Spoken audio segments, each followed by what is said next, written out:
Ladies and gentlemen, welcome to another Let's Play. This time we are doing Bloodstained Curse of the Moon. This was a initial Kickstarter project. Sorry about that, for apologies. But this was released in 2018 in conjunction. There was a Kickstarter or something like that for Bloodstained Ritual of the Night, made from the same producer, I believe, from Symphony of the Night. But as an added bonus, we got Curse of the Moon, and this actually came out before Ritual of the Night. So nice little tie-in to hold over, and it was just kind of announced here. But we're gonna go through the normal mode here, and we're gonna discuss the two different styles here real quick. Veteran, if you play if you ever played a classic Castlevania before, you know what I'm talking about when I mention knockback. Happens in a lot of old school NES games back in the day, and some of SNES and Sega too. Casual, easygoing, lives are unlimited, taking damage won't knock you back, but you do have limited challenges here. We're gonna go with Veteran since I'm well, first we get a little bit of context. What's the story here? It is going to take a minute for it to scroll up, so what I'm going to do is go hold down the button while I'm reading this at the same time. There once was a man who had been given the moon's curse by demons. That man was Zangetsu. Wrapped in crimson garb, with eyes like fire, he relentlessly pursued the demons who cursed him. As he journeyed from one pit of darkness to another, he would stop at nothing until he struck down every last demon in his path. One night he sensed a looming presence of a great demon. He swore to eradicate all demons, no matter how much of a threat they posed. Bathed in moonlight, he cried out as he drew his sword, which consumed the darkness from within his wretched steel. On that night, either the demons or the moon itself would feel the wrath of his blade. With as much of it making sense as a Castlevania 3 intro.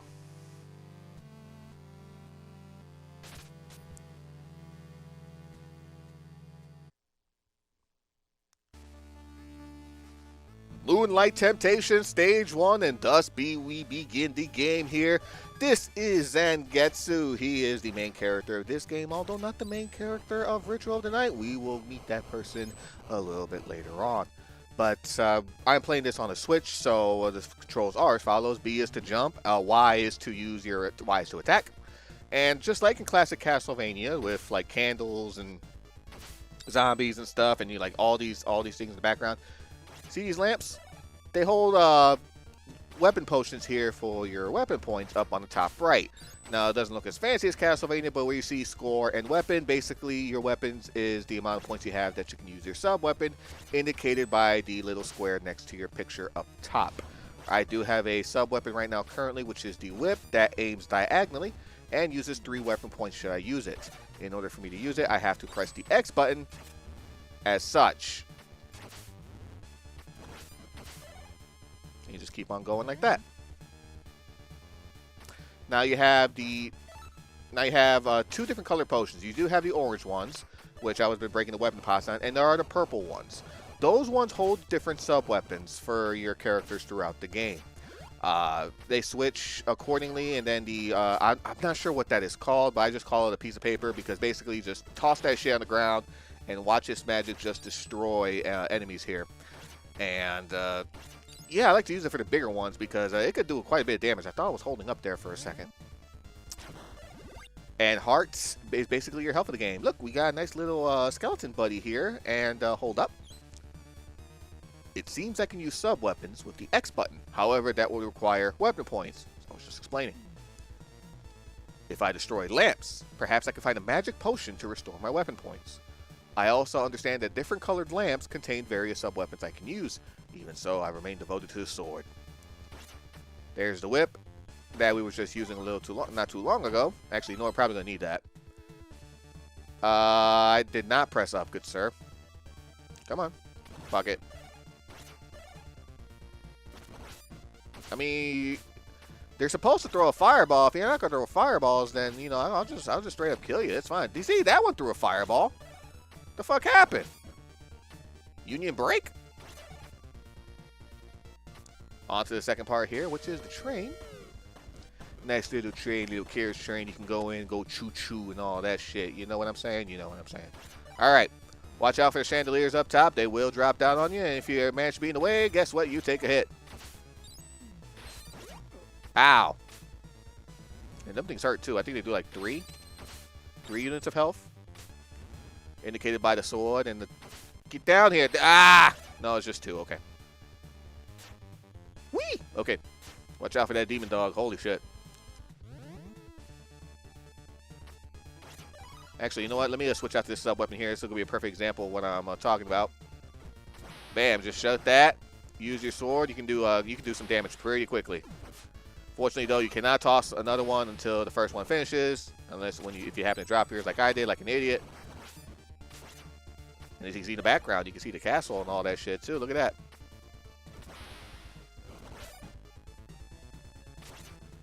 Whoop. Get that. There we go. Ah!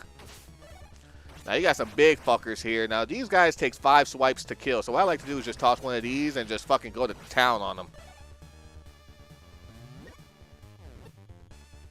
We are at the end of the stage. There should be a big ass heart right here, which there is. Refilled my entire energy. We got the whip. Yes. Boss time.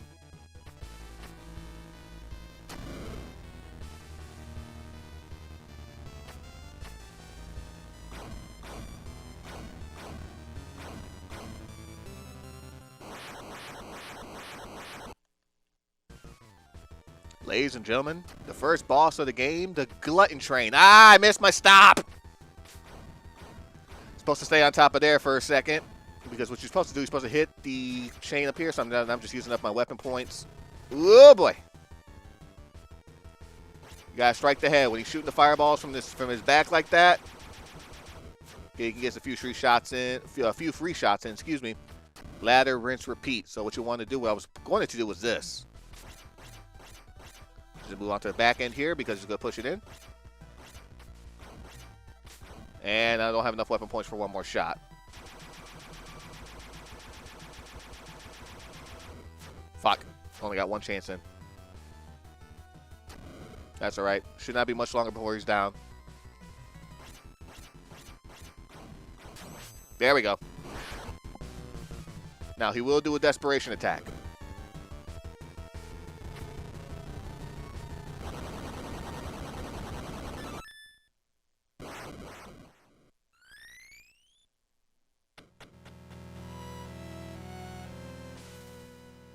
That was a desperation attack by the Glutton Train there. There's a couple things about it. Number one, it can't kill you. Secondly, if you manage to avoid getting hit by it, you do get a free guy.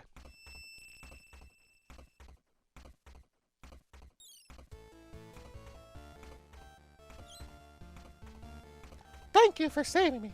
Was it the demon's powers you used to seal that beast? You're a shardbinder. That power can summon forth demons at will. I cannot allow that.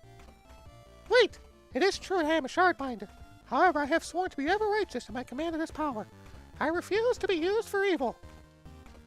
Then show me proof of that determination in battle. Miriam has become an ally.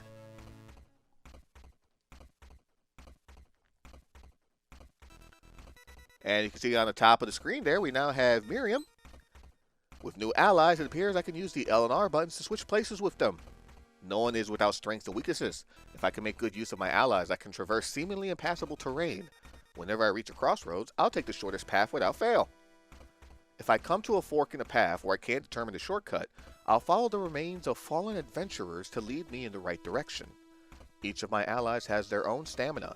If their health gets low, quickly switching places would be a wise idea. Each type of sub-weapon that appears when destroying lamps can only be used by a certain person, it seems. No one else can even pick them up. Well, I'll explain that in just a second here, but secondary controls for Miriam. Whip smash is the Y button. High jump with the B button. Down and B is the slide. Alright, fallen adventurer, and let's go.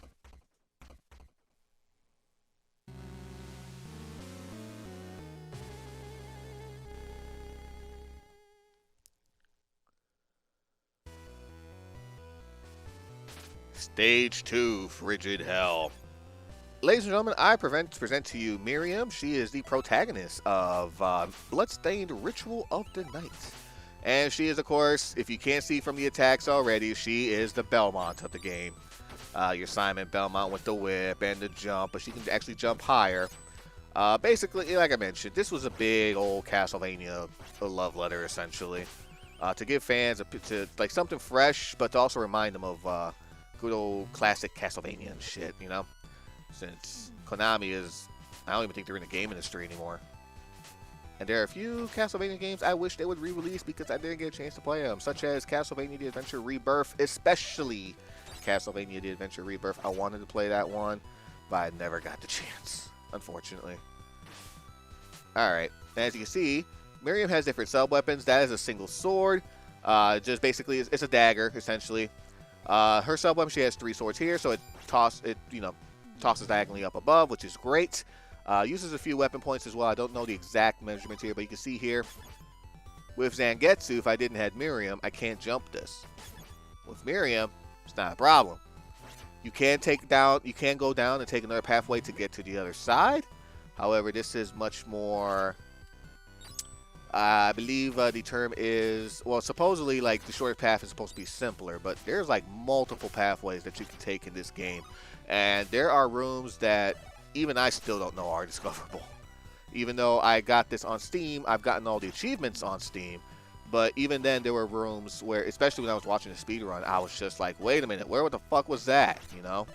So it's great, has great replayability, and the way that this game plays out to get the full experience, just wonderful. They did a hell of a good job with this game, and I highly recommend it. It's basically an easier Castlevania. There we go. Fuck!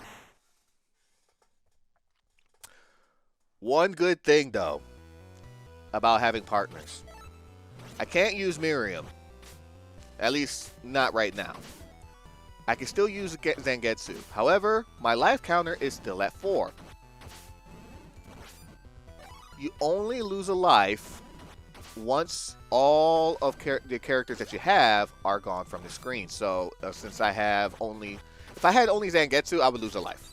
Point is plain and simple. But since I have Miriam, I have to lose both the characters in order to lose a life. However, it may sound like, hey, that's a, this should be a cinch. You gotta remember, though, there's gonna be certain parts where you're gonna need certain characters, and if you just don't happen to have that character, if you're trying to get like an upgrade or a power up or something like that, yeah, you might as well just end up killing yourself and just doing that, because you definitely don't want to miss out on any of the upgrades here.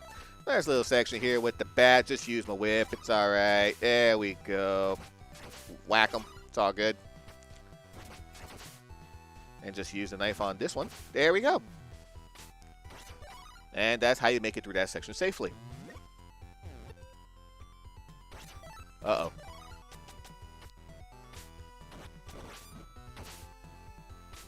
Woo! Ah, okay. That's fucking fantastic. Yep. I know I'm taking pot shots left and right because, unfortunately, I'm going to have to take a death here in just a sec. Ah! Because I'm going to show you why. See this? Zangetsu can't slide. Only Miriam can slide. I don't have her. I want that pot. Not that kind of pot. Although I'll gladly take that too. But we need Miriam for this pot. As you can see, we went from 5 to 4 lives. Alright, so I'm just going to use Zangetsu first, because I don't feel like fucking, just being stupid and losing Miriam all of a fucking sudden. You know what I'm saying? You know what I'm saying? Ah, that third fireball got me.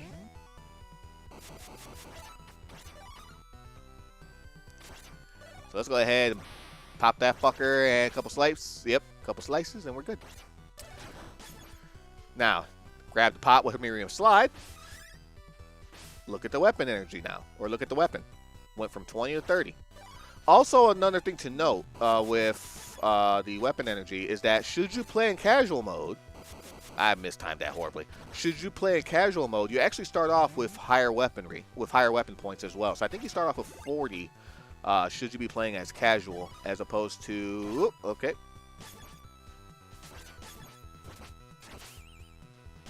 Fuck. Did not want to do that. And I don't have another pot. Nope. Okay, well, single dagger, Zangetsu whip, let's go.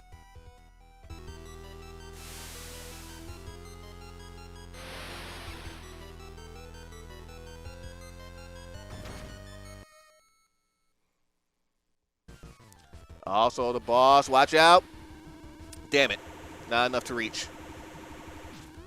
Fuck. Why did I jump? Watch out for the pattern here. He's going to shoot a couple rocks. 1, 2. Get out the way. I'm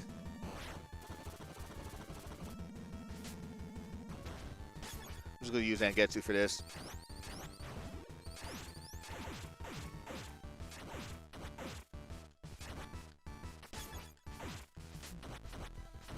Yeah, he's going to swing around a couple. He's going to swing around like back and forth real quick just to get some free pot shots in. If there were still some bubbles around while he still had it, this next attack here that he's going to do, that any bubble still attached to him would just spiral out. But since he doesn't have any bubbles, free pot shots. Let me see if I can avoid this attack. Beautiful.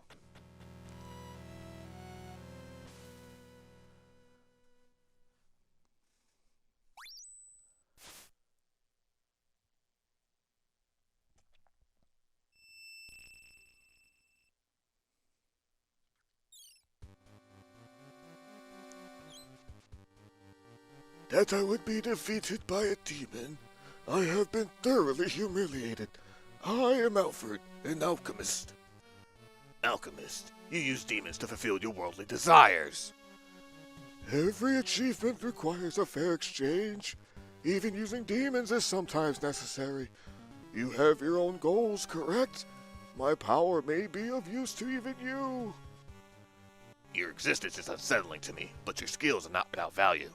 I'll leave your head where it is for now. Alfred has become an ally? That really should be a question mark.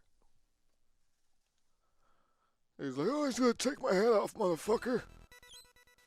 Oh, nope, that's the same thing, telling you to switch your allies. And then you have controls with Alfred here. Buster Rod, Y weapon. To use alchemy is the X weapon, basically the weapon sub-weapons. And that's pretty much it. As you can see with Alfred, though, his attack, it takes a second to hit, has a short range, and his health bar compared to Zangetsu and Miriam, pathetic. But he does have uses. And there are going to be pathways that we won't be able to get through without him.